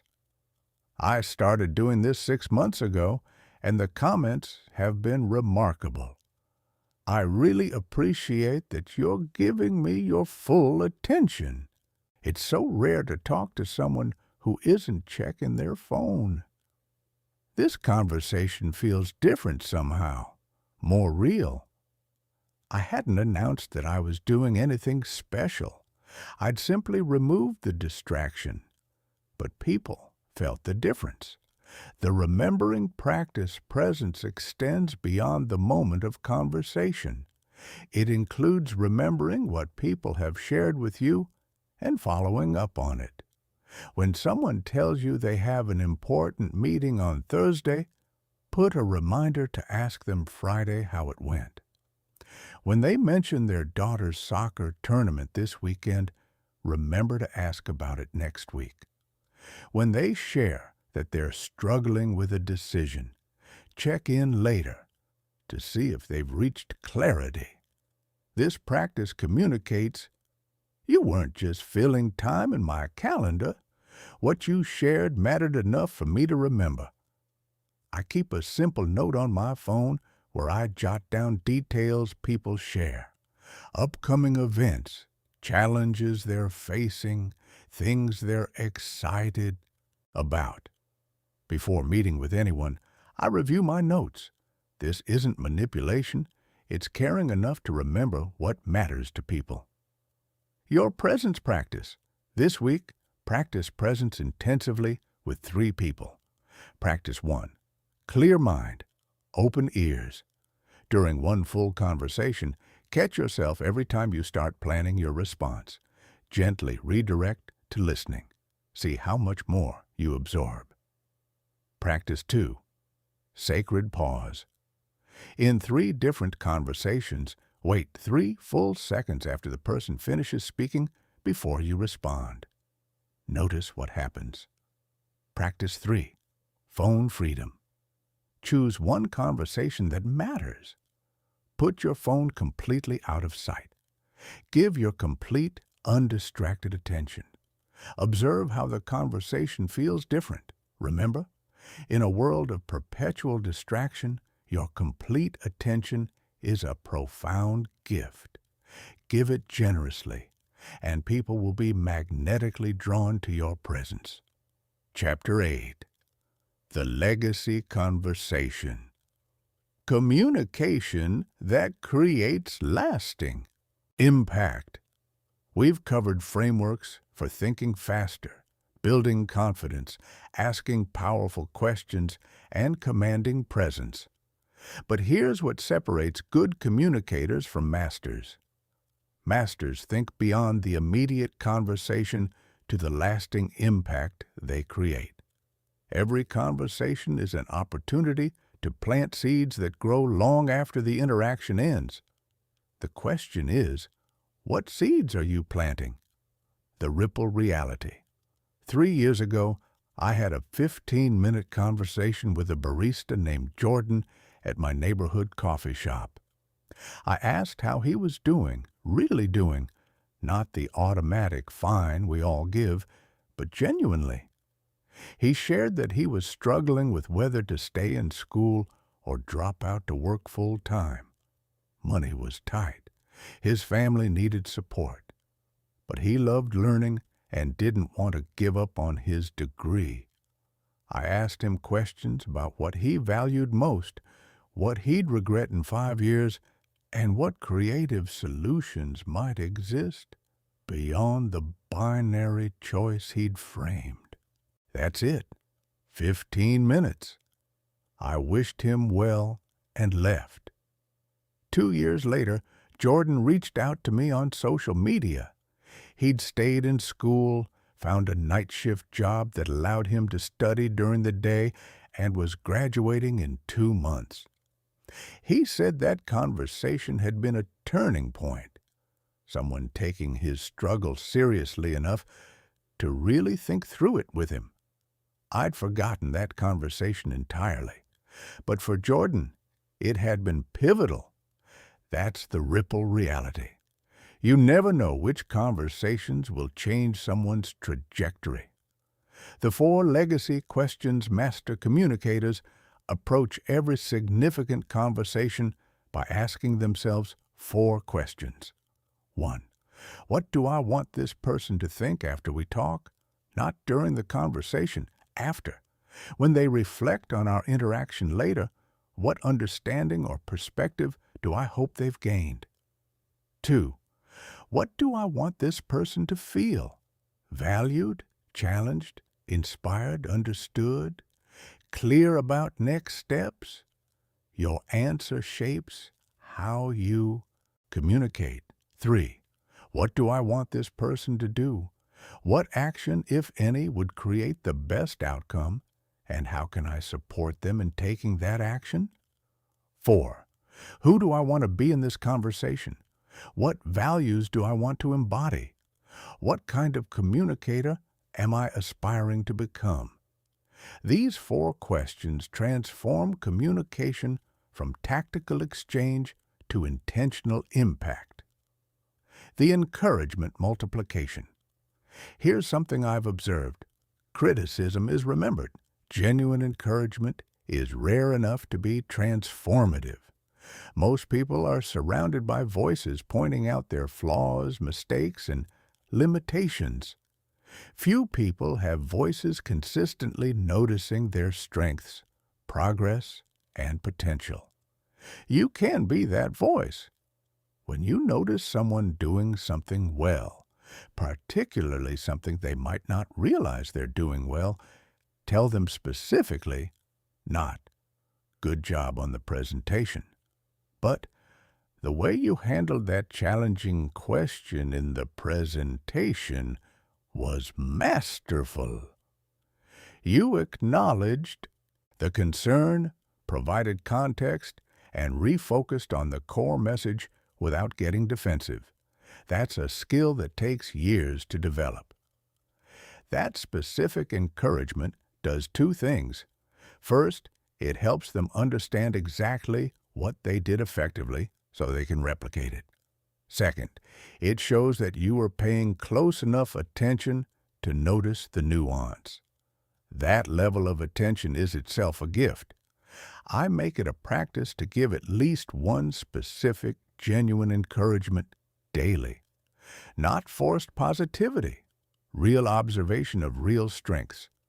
The impact has been extraordinary, both on the people I've encouraged and on my own mindset. Training myself to look for what people do well has made me more appreciative, more positive, and more pleasant to be around. The teaching mindset. One of the most powerful legacy communication approaches is asking yourself, what can this person learn from our interaction that extends beyond the specific topic?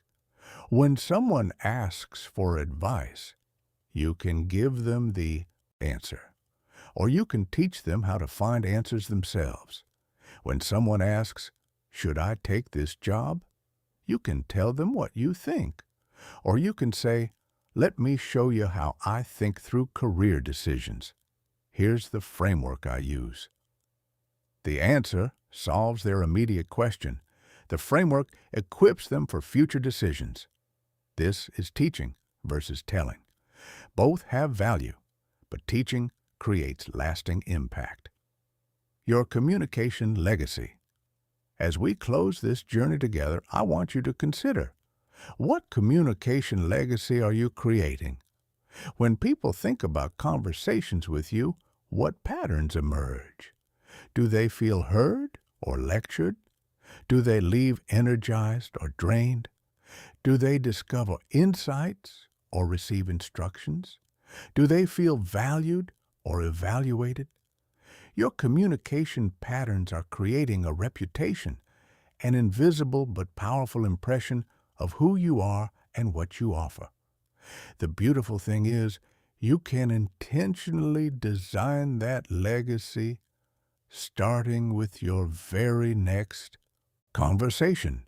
Master the frameworks we've explored, practice the techniques, but most importantly, bring your full humanity to every interaction.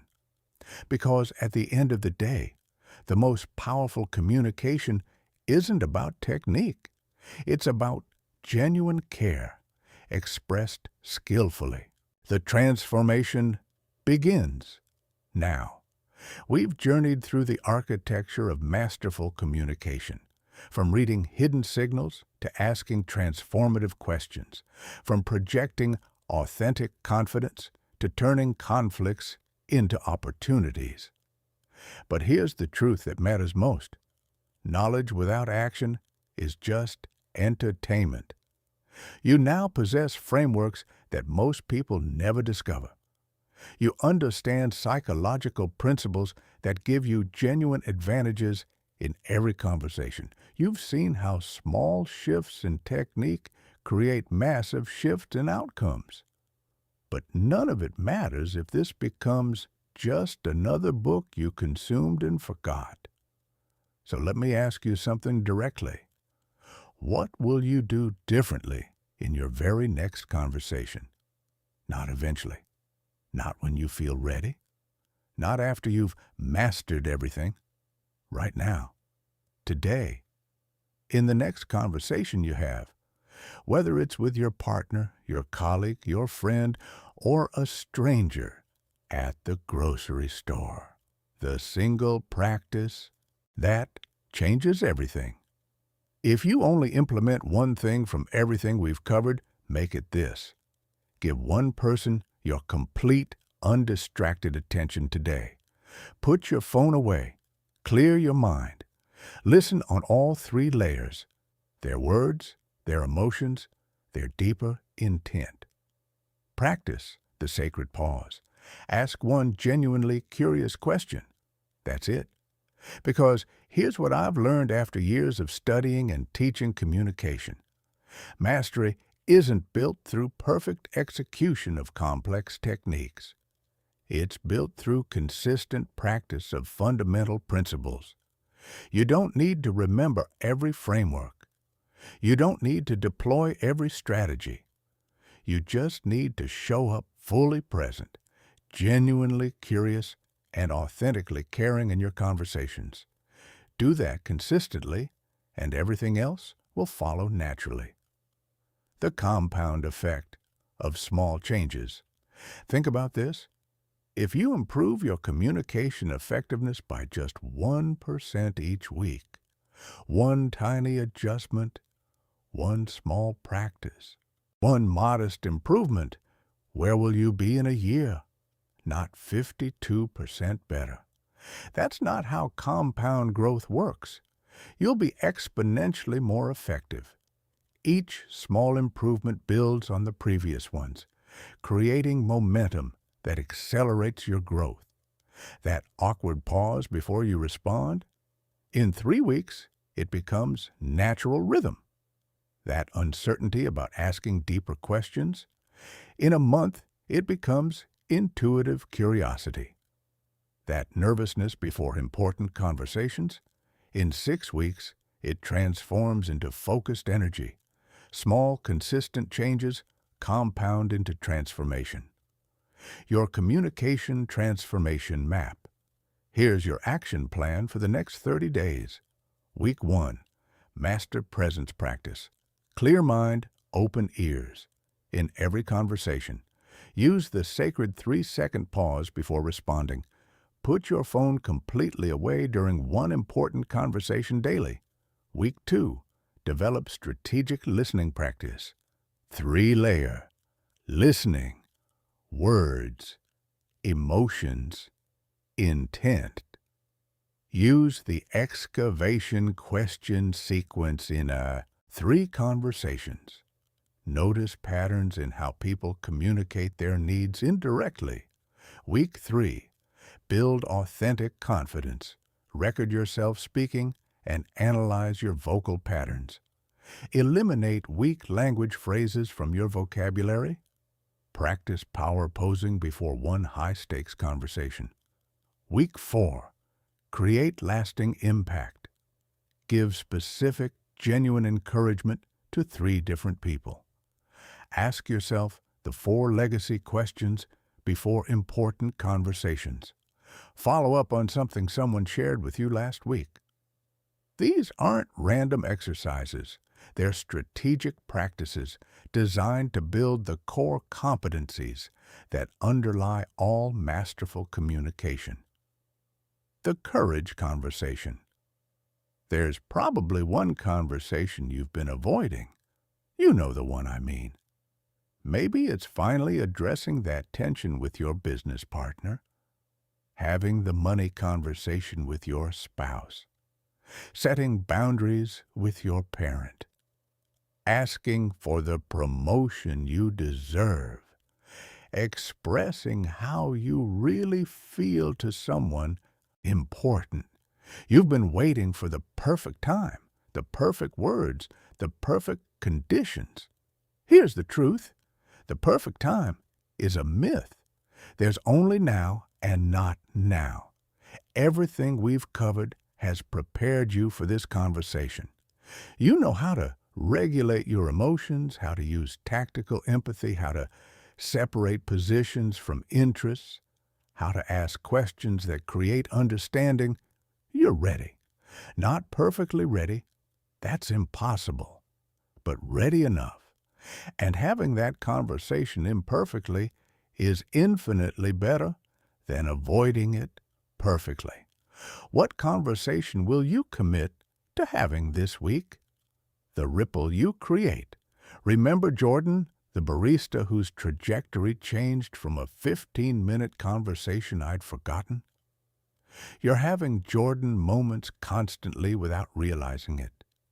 That encouragement you gave someone might be the voice they hear when they're doubting themselves next month. That question you asked might shift someone's entire perspective on a problem they've been stuck on for years. That presence you brought to a conversation might be the first time someone felt truly heard in months. You're already creating ripples. The question is whether you're creating them intentionally.